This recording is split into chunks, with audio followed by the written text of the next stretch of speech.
Ukraine एक छोटा सा देश है। रूस चाहे तो चंद दिनों में यूक्रेन पर कब्जा कर सकता है, लेकिन यूक्रेन के साथ अमेरिका और नाटो की शक्ति ने पुतिन को महीनों से रोक रखा है।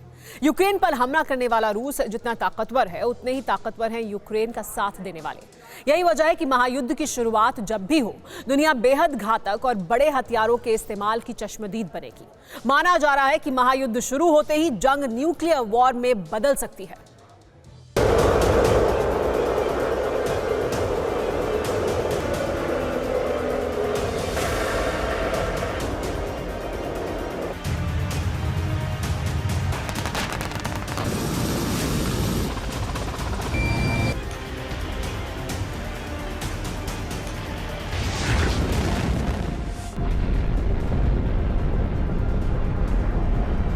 क्या महायुद्ध की शुरुआत ऐसे किसी धमाके से होगी?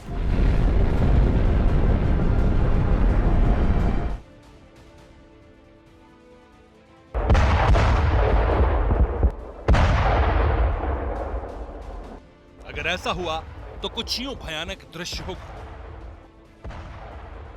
कोना कोना कांप जाएगा, तिनका तिनका बिखर जाएगा, धरती कांप उठेगी और कई शहर खंडहर और मलबे में तब्दील हो जाएंगे। क्योंकि जमाना बदल चुका है। अब इतने ताकतवर न्यूक्लियर हथियार तैयार हैं जिससे भीषण तबाही मचाई जा सकती है।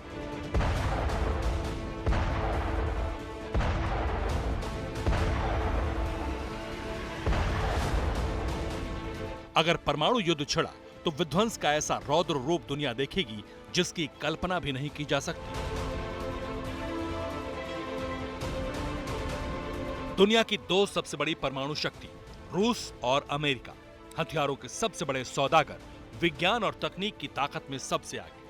अमेरिका के पास नाटो देशों का एक बड़ा ग्रुप है, तो वहीं रूस के विध्वंसक हथियार चंद घंटों में किसी भी देश का सफाया कर सकते हैं। यूक्रेन के तनाव के बीच हथियारों की तैनाती की होड़ है। हाइपरसोनिक मिसाइलों से लेकर बॉम्बर्स तक यूक्रेन के करीब पहुंच चुके हैं। किसी भी देश को परमाणु हमले से तबाह करने की ताकत रखने वाले ऐसे 4 अमेरिकी बॉम्बर्स रूस के बेहद करीब भेजे गए हैं। अमेरिका का हर एक विमान कई टन परमाणु बम गिराने में सक्षम है। दुनिया में परमाणु युद्ध का खतरा क्यों मंडरा रहा है, वो समझिए। फरवरी के पहले हफ्ते में रूस ने 2 Tu-22M3 बॉम्बर्स को बेलारूस भेजा था। ये बॉम्बर्स परमाणु हमला करने में सक्षम है। बेलारूस की वायुसेना के साथ रूस के बॉम्बर्स ने 4 घंटे के अभियान के दौरान अभ्यास किया। इसमें बेलारूस में गश्त करते हुए विमानों ने कई बार उड़ान भरी। बेलारूस की सीमा यूक्रेन के उत्तर से लगती है।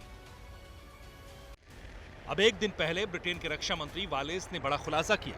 रूसी सेना न्यूक्लियर स्ट्रेटेजिक अभ्यास करने जा रही है। इसका मतलब यह हुआ कि रूस की वायुसेना परमाणु हमला करने की प्रैक्टिस करेगी। सवाल यह है कि ऐसा क्यों? आखिर रूस ऐसी तैयारी क्यों कर रहा है? नाटो के महासचिव ने रूसी अभ्यास को डेंजरस करार दिया है। बेलारूस में रूस के करीब 30,000 सैनिक युद्धाभ्यास कर रहे हैं।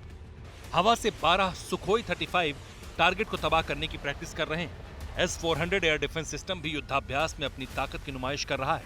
अभ्यास को अलाइड रिजॉल्व नाम दिया गया है। 10 दिनों के युद्धाभ्यास में परमाणु हमले के अभ्यास की भी रिपोर्ट मिली है। इससे पहले अमेरिका ने भी ऐसा अभ्यास किया था। रिपोर्ट के मुताबिक दिसंबर और जनवरी की शुरुआत में अमेरिका ने खुद को परमाणु हमले से निपटने और दुश्मन पर न्यूक्लियर अटैक करने की एक्सरसाइज की थी।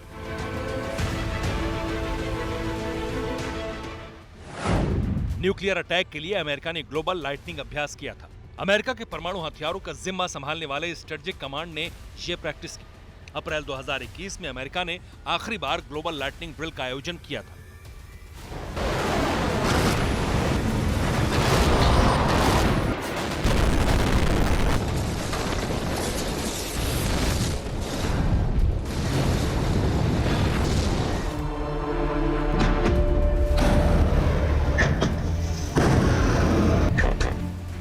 परमाणु युद्ध की इन तैयारियों के बीच पुतिन की चेतावनी भी अहम है।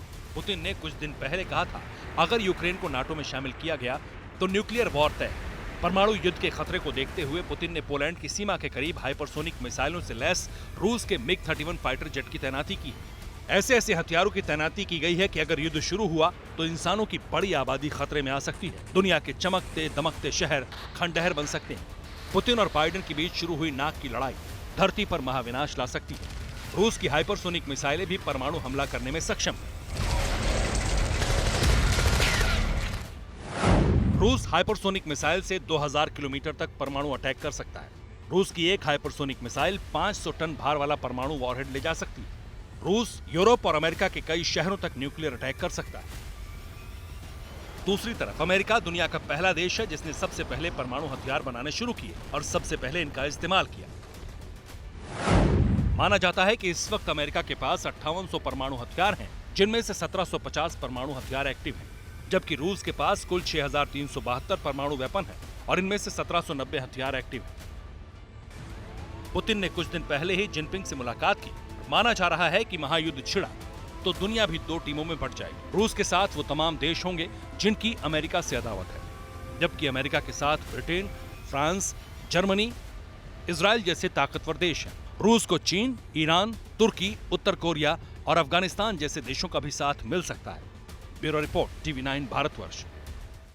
परवाह देश की, सोमवार से शुक्रवार रात 10 बजे TV9 भारतवर्ष पर।